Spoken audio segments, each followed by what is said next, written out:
Hi everybody. So today I want to begin Chapter 2 in Giancoli's physics textbook. We're going to cover sections 1 through 4 in this lecture. Chapter 2 is describing motion kinematics in one dimension, and today we're going to talk about motion diagrams, reference frames, and we're going to define our position, velocity, and acceleration vectors. So our universe is one of constant change in motion. And we all have physical intuitions about motion based on our experiences. But sometimes some of the aspects of motion are a little subtle, and maybe we haven't thought about them in the depth that we need to for a physics course. So the goal of this chapter is to introduce the fundamental concepts of motion and be able to describe them mathematically. Now there's all kinds of different motions, and we're going to talk about all of them in the introductory physics course. In this chapter, we're going to focus on translational motion, which is motion along a line in one dimension. But there's also circular motion. For example, on the Ferris wheel there, those people are moving in circular motion. There's projectile motion, where you release an object at some angle into the air, for example, and it travels in a parabolic path, under the influence of gravity. And then there's rotational motion, like this top here, okay? So, to talk about motion, sometimes to visualize things, it's easy to talk about motion diagrams. Now, what is a motion diagram? Well, if you think of an old school movie where you have a movie reel and you have a whole bunch of pictures, and then the camera for the movie would just move through those pictures really quickly, okay? And then that tricks your eye into thinking that there's motion going on. So old school movie cameras, that's how they work. They had a whole bunch of different what are called frames, which are just pictures, taken one right after another, spaced some time apart. I think a common choice was one photograph taken every 1/30th of a second, or 30 photographs per second.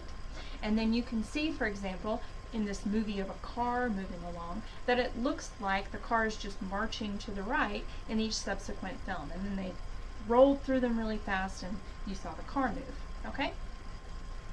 Now in a motion diagram, what we do is we superimpose those photos so that we can look at the car as it marches to the right along in time, okay?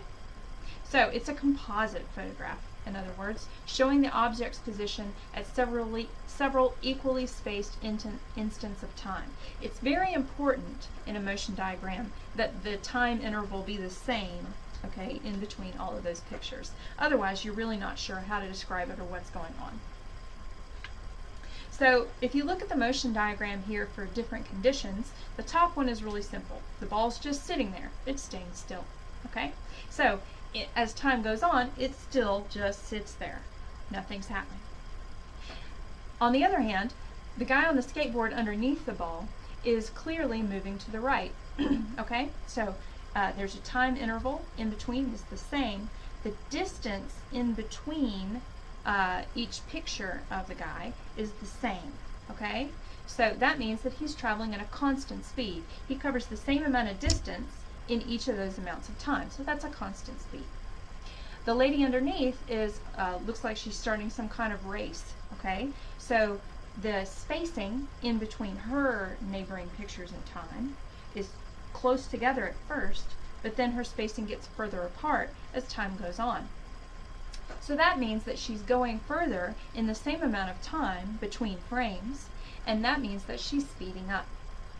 The car underneath, however, is slowing down. We assume the car is traveling forward. We assume that all of these things are moving away from their face and they're not trying to trick us by running backwards or anything. So the car here is slowing down, and you can tell that because the distance in between the images of the car starts out large and gets smaller, okay?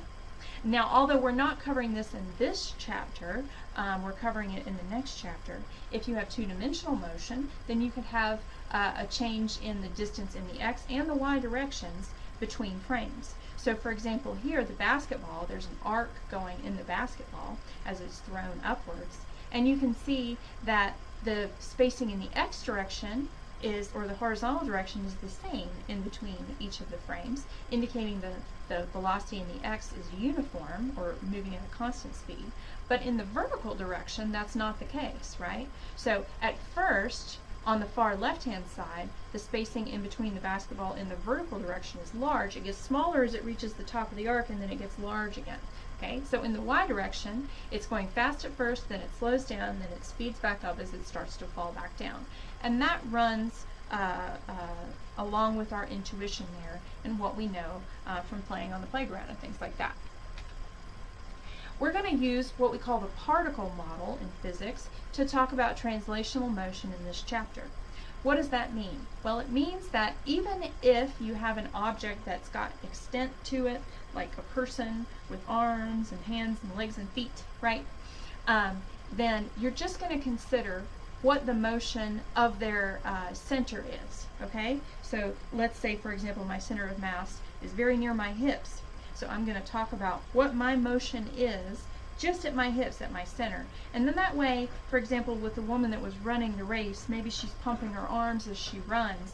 If you tried to track what her hand was doing, well, that would be kind of a crazy path, right? Because she's going forward as a whole, but then her hands might be moving back and forth, so her motion diagram for her hand might be all jagged and crazy.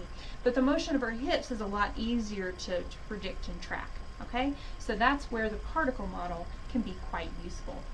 The particle model breaks down and doesn't work too well for rotational motion, okay, because then it doesn't describe the motion at all. For example, if you've got a wheel and it's just spinning on an axis, then the center of the mass of the wheel doesn't move and it looks like nothing's happening. But for translational motion, it works quite well, so we're going to use it in this chapter. All right, another thing that we have to talk about is a frame of reference, or a reference frame. And that's because any description of motion has to be done with respect to a certain perspective that someone might have. So for example, let's talk about the motion of this dude walking along the train there, in that train car, walking along from two different perspectives. Let's say that we're the dude here in the green shirt watching the other dude in the green shirt walk away from us, okay? For example, the guy in the back of the train car might say, well, that man is walking towards the restroom there with a relatively low speed of, say, 2 or 3 miles per hour with respect to me. Now let's talk about what would happen if there's a kid standing on the side of the rail beside the train, watching the train move past, and then they look at what is happening to the dude in the green shirt walking on the train.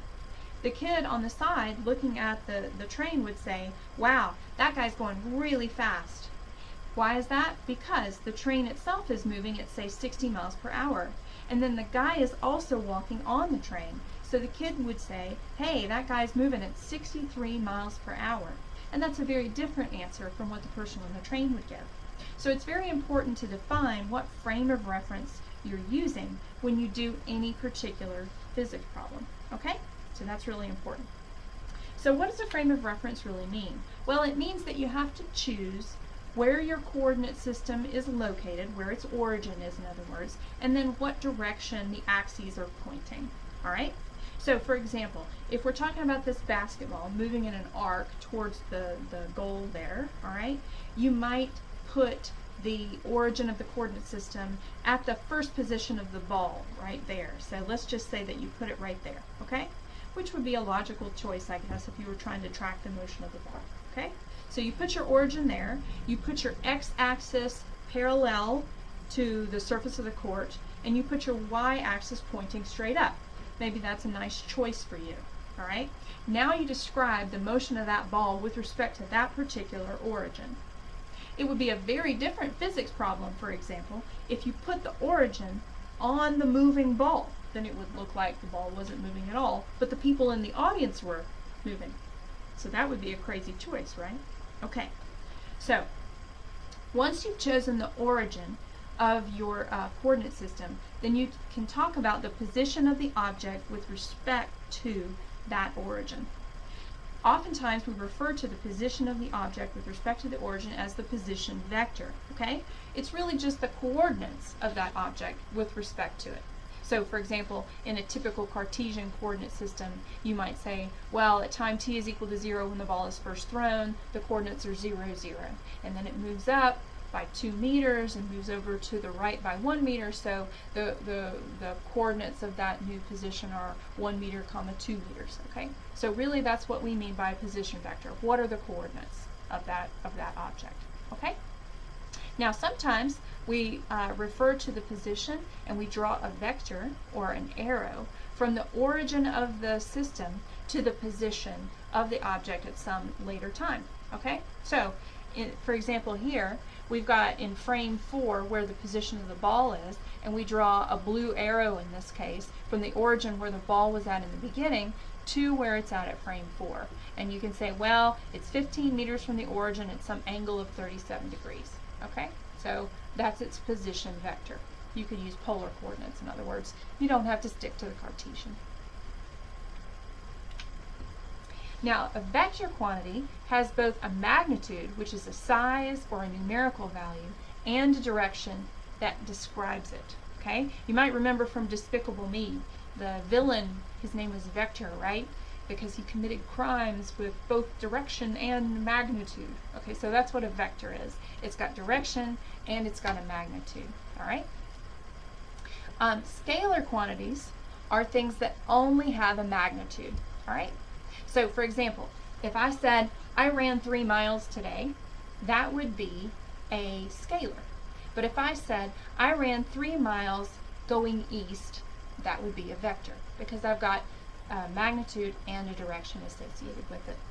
Now later we're going to talk about directions in multiple dimensions. So we live in a 3D world, of course, so you've got 3 dimensions there to work with. But for this chapter, to keep it simple at first, we're just going to talk about translational motion along one axis, okay? So in that case, a vector, the vector direction, could be indicated by just a sign. So as an example of that, let's say that you've got something and you throw it up and it falls straight back down into your hand so that it's moving just straight up and down. One choice might be up is positive and down is negative. So if I said plus 3 meters, then I would know that my object is 3 meters above the origin of my coordinate system. And if I were to say minus 3 meters, then I would know that my object was 3 meters below the origin of my coordinate system. All right? I could make other choices, of course. If I wanted to talk about east-west linear motion, I could make a choice and say east is positive and west is negative. And if I said plus 3 meters there, I would mean 3 meters to the east. Whereas if I said minus 3 meters, I would say 3 meters to the west of the origin of my coordinate system. All right? So that's the idea of vectors and scalars. All right. So now that we've got the background information, we can start talking about the variables that we're going to use in this chapter to describe motion. The first of those are distance and displacement. Okay? We're going to make a distinction between these two quantities. The distance will be the scalar, and the displacement will be the vector. All right? So the displacement is how far and in what direction the object is from its starting point, regardless of how it got there. It's a vector. Okay, so for example, in this diagram right here, I have east-west as my dimension of motion. I've taken the choice where east is positive and west is negative in the x direction. My displacement vector would then be 40 meters east, okay? And that's a blue arrow indicated starting at the origin and pointing eastward, and it has a length of 40 meters. So it's got the magnitude of the vector, which is its length, which is 40 meters, and it's got a direction, which is due east, okay? Now, let's say that there's a person and they're getting ready to go on a walk from their home. They leave their home and they walk 40 meters due east, and then they stop. That would mean that they have a displacement vector of 40 meters east. But now let's say that something else happens. Let's say that there's this person and they walk, say, from their house due east 70 meters, and then they turn around because they realize they forgot their keys, and they come around and they walk 30 meters backwards to the west, and then they stop at that same 40 meters east from their house because they realize that even though they forgot their keys, it doesn't matter because they didn't lock the door. This is something that I would do, okay? So that means that that person has walked a longer distance, right? So for example, they have walked 100 meters. They walked 70 meters out and 30 meters back, right, to the final position of 40 meters to the east. They walked further, but their displacement is still 40 meters east if you take when they left the house to when they stop and realize that they didn't need their keys. All right? So that's the difference between displacement and distance. The distance traveled is indicated here in the dashed line, and it's measured along the actual path, and it's a scalar. All right? Okay, so we're going to define the displacement vector as the change in position during some time interval. In one dimension, we're going to represent this as a vector, which I've indicated here in bold type. Sometimes your textbook uses an arrow over the top to indicate a vector. Sometimes I do too, but I also use the convention that bold means a vector, okay? So here, delta x is my final position, x sub f, minus my initial position, x sub I, all right? So final minus initial. So in the case of our previous slide there, it would mean my final position is 40 meters east, but my initial position was the door of my house. So x final minus x initial is 40 meters minus 0, which is 40 meters in the positive direction, which is east. Okay? So that's that. Now the SI units, the accepted SI units for the displacement vector are meters. Sometimes that might not be the most convenient choice for whatever reason. You'll have to convert your units if you want them in SI. But the SI unit of the displacement is meters. Now this delta x could be positive or negative. Let's say that one day you leave your house and you decide to go west instead of east. In that case, you would have a negative displacement vector because you went west. So what the sign of a displacement vector means is what direction did you go? Okay? So remember, the displacement is different than the distance. The distance is the whole length of the path followed by the particle. Okay?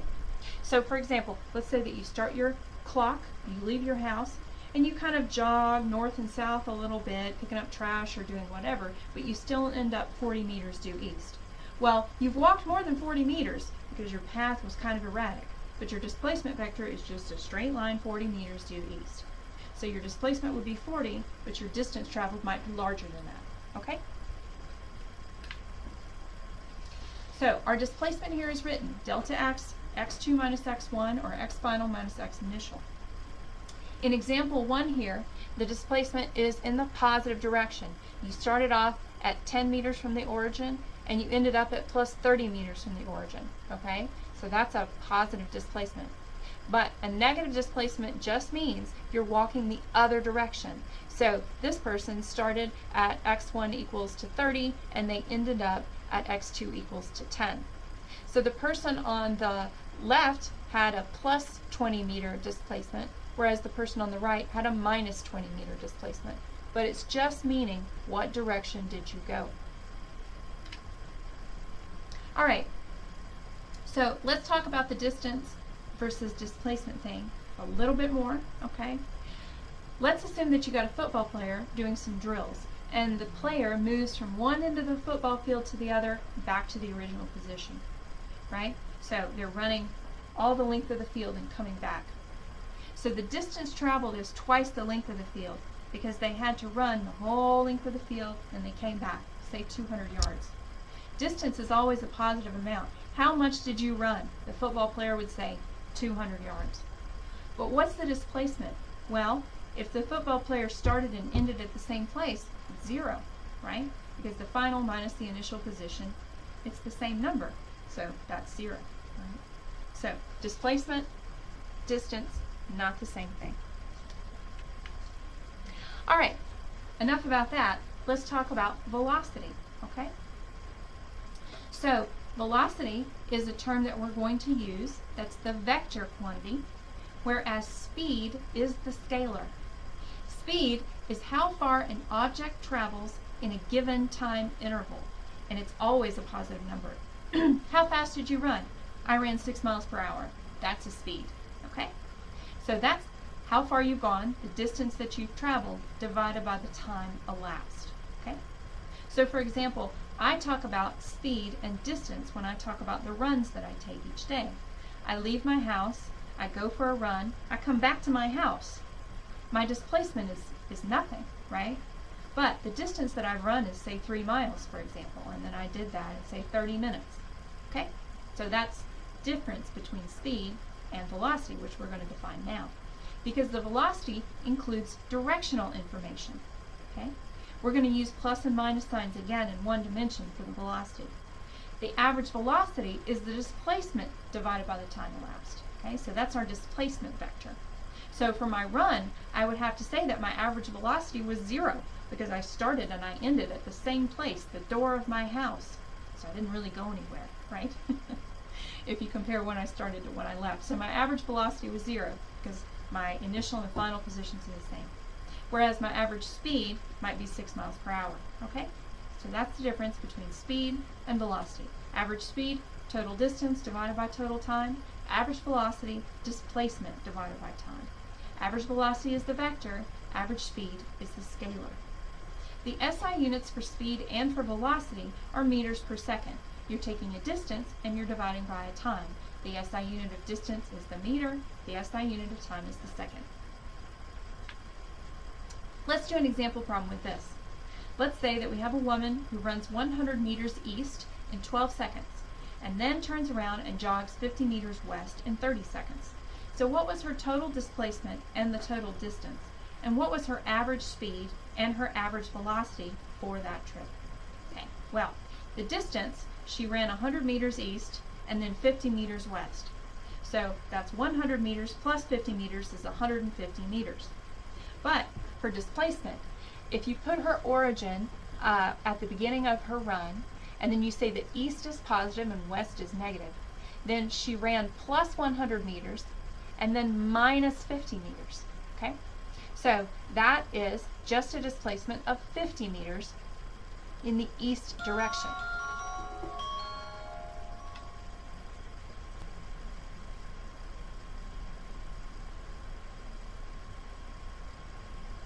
Hi, sorry about that, I'm back. Okay, so the displacement is only 50 meters east, okay?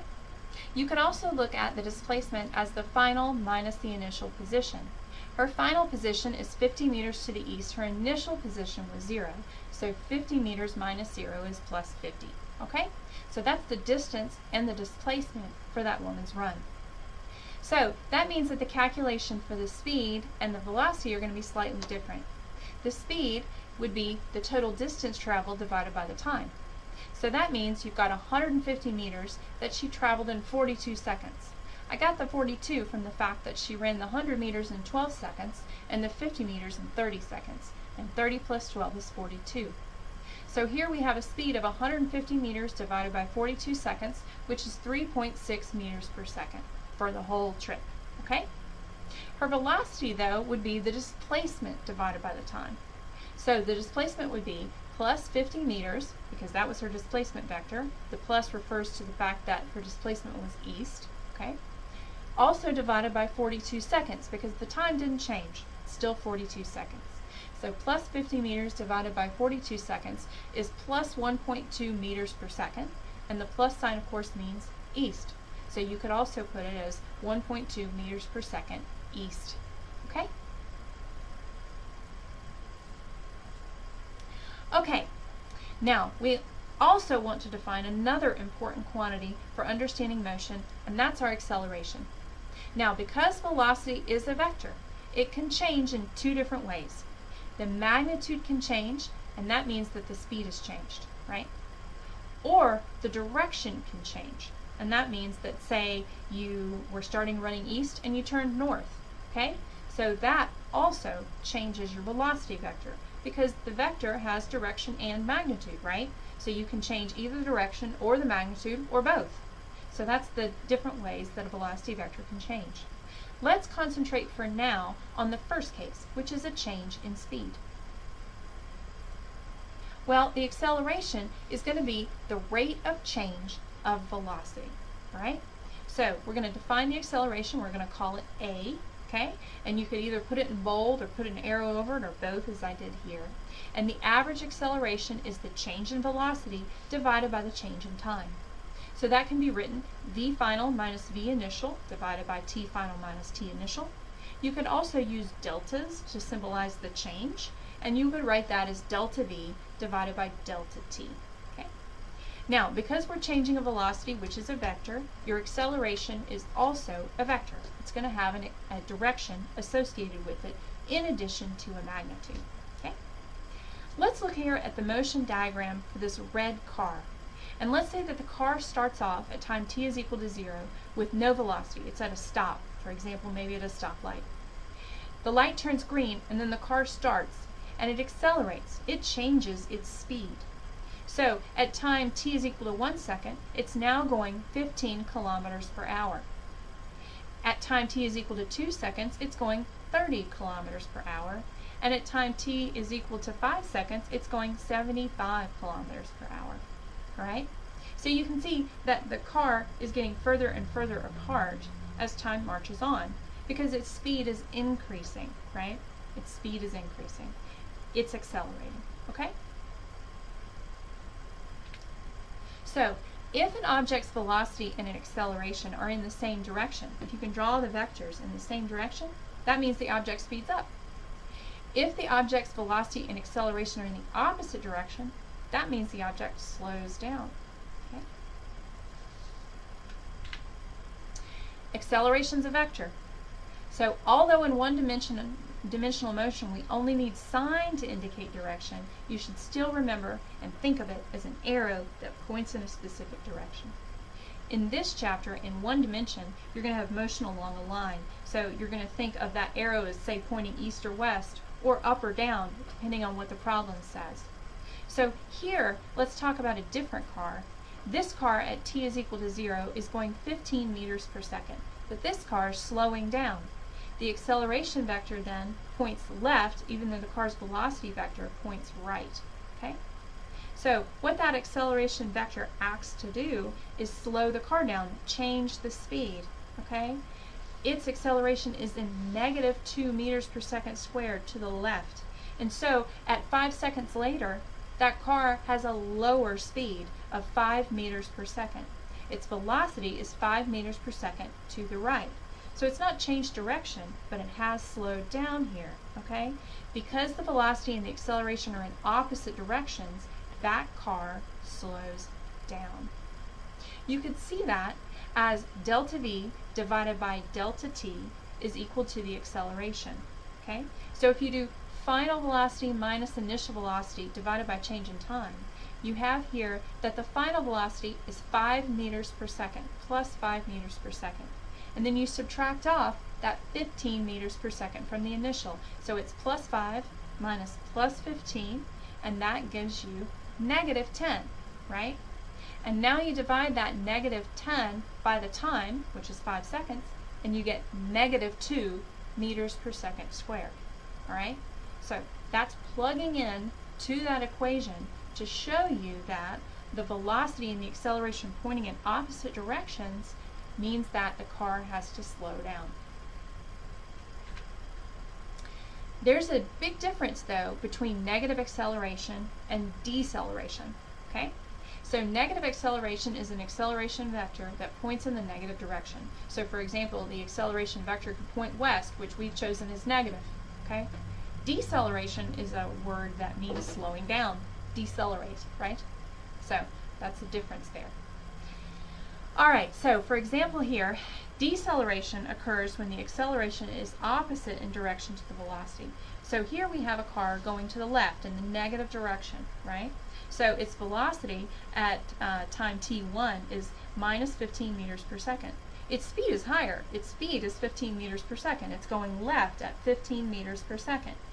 At some later time, it's slowed down. It's going 5 meters per second to the left, right? Its speed is lower than it was at the original time. So what that means is that the acceleration vector has to point opposite to the direction of the velocity. Well, if the acceleration vector points left, if the velocity vector points left, the acceleration vector has to point right. So they're pointing in the opposite direction. And because of that, that car slows down, right? But the acceleration vector as shown here points right. So that's a positive acceleration, right? Because it's pointing right. It's pointing east, for example. But that still means the car slows down if the car is going west initially. So it can be confusing to students, and it's something that you should pause, you should really think about, and make sure that you have that concept down before you move on. Okay, so pause me if you need to. Alright, here's a motion diagram of a car, and it's traveling at a constant velocity. You can tell that because the distance in between the frames are the same. So it's traveling at a constant velocity. If the velocity is not changing, there is no acceleration, it's zero. Okay, so the acceleration in this case is zero. The car is moving equal distances in equal times. The velocity doesn't change. Acceleration is delta v over delta t. Acceleration is zero. Next case. In this case, the car is starting off, it's moving to the right, okay? Its velocity is increasing. You can tell that because the distance in the motion diagrams in between frames starts off small and gets larger as it goes along. You can also tell because in the drawing, the velocity vector, which is the red arrows here, starts off short and gets longer as you go further in time. Okay? So this object is speeding up, okay? Speeding up. And you can see here the acceleration vector is indicated in purple. It's speeding up at a constant rate, which means the acceleration is constant, okay? Delta v over delta t stays the same throughout time, right? Delta v increases and the acceleration is some number, like plus 3 meters per second squared, for example. All right? So, this is positive acceleration and positive velocity. Now here we have a car traveling to the right, and the car starts to slow down. You can tell that because in the motion diagram, it starts off between frames with larger distances, and then as time goes on, the distance in between the pictures of the car gets shorter and shorter. That means the car's velocity is dropping as it travels to the right. It's slowing down. Maybe there's a stop sign or something, okay? Now, the velocity and the acceleration vector have to point in opposite directions if something is slowing down, okay? That means that the acceleration vector, indicated in purple, points left, okay? So the velocity points right, the acceleration points left, the car has to slow down. It's a uniform acceleration. You can tell that because the acceleration arrows there are all the same length, okay? So it'll slow down at a nice steady rate. This is a positive velocity and a negative acceleration, okay?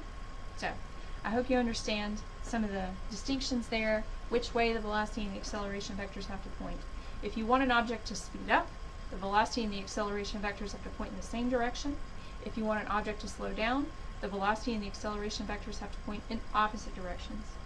Also remember, something can be speeding up and still have a negative value for the acceleration. If, for example, your car is traveling west and the acceleration is to the west, the car will speed up, okay? But those are both negative because we've chosen west as negative, okay? All right, let's do an example problem. Let's choose a coordinate system where going east is a positive displacement and going west is a negative displacement. This is pretty standard in a lot of physics textbooks. So let's say the car is traveling with an initial velocity of 15 meters per second west, and then it speeds up to 30 meters per second west in 5 seconds. And let's find the acceleration. So first of all, it's useful in a lot of these problems to draw yourself a picture. So here, I've chosen a coordinate system. I've chosen east as positive and west as negative. I've shown that here. And I've shown the car. So the car is traveling 15 meters per second west in the frame here with the short red arrow indicating velocity. And then at some later time, t is equal to 5 seconds, it's traveling 30 meters per second west. Okay? You can tell that the velocity vector has increased in length. I tried to make it about twice as long as it was in the picture, the first picture. And so now I've also given the numerical quantities for those different things. You can see here that t is equal to 0, v initial is minus 15 meters per second. The minus sign indicates the direction of travel. In this case, minus means west. Then later at t is equal to 5 seconds, the final velocity is minus 30 meters per second. Yet again, the minus sign means west. Okay? Now, since the car speeds up, we know that the acceleration has to point in the same direction as that initial velocity, which is west. So I've indicated that here with this purple arrow for the acceleration vector pointing west here. I haven't solved for what the numerical value of it is yet. Okay, we'll get to that in a second, but it's indicated here visually. Now I'm going to put numbers into my equation. My average acceleration is defined as the change in velocity divided by the change in time, Vf minus Vi over Tf minus Ti, or delta V over delta T. If I plug in for that, then my acceleration is, in the final case, minus 30 meters per second, and then minus the initial case, which is minus 15 meters per second, and then divided by the change in time, which is 5 seconds minus 0 seconds. Okay? So when I perform that mathematical operation, I have minus 30 minus minus 15. So that becomes minus 30 plus 15, right? And that gives me minus 15 meters per second for my change in velocity. And then my change in time is 5 seconds. So I take minus 15 meters per second, and I divide it by 5 seconds, and I have an acceleration of minus 3 meters per second squared. Okay? The units of your acceleration are going to be units of the velocity divided by time. So that's meters per second divided by seconds, which is meters per second squared. And the minus sign there indicates that it points west. Okay? So in this case, we had a negative velocity, right? And we have a negative acceleration. But all that means is that it's going west. The car speeds up. So this is one of those cases where a negative acceleration doesn't mean slowing down. So be very careful and don't make that assumption when you read the problems.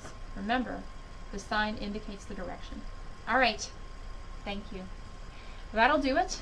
As a reminder, this is for Physics 1103, which uses G.N. Coley's physics textbook entitled Physics, Principles with Application, published by Pearson. And this lecture was meant to accompany material from that text for my course. For this lecture, I also used some concepts and images from Knight's Physics for Scientists and Engineers. This text is also published by Pearson. It's usually for a calculus-based physics course, though. But since the motion diagrams don't have calculus, we're good to go. All right. See you next time. See you in class.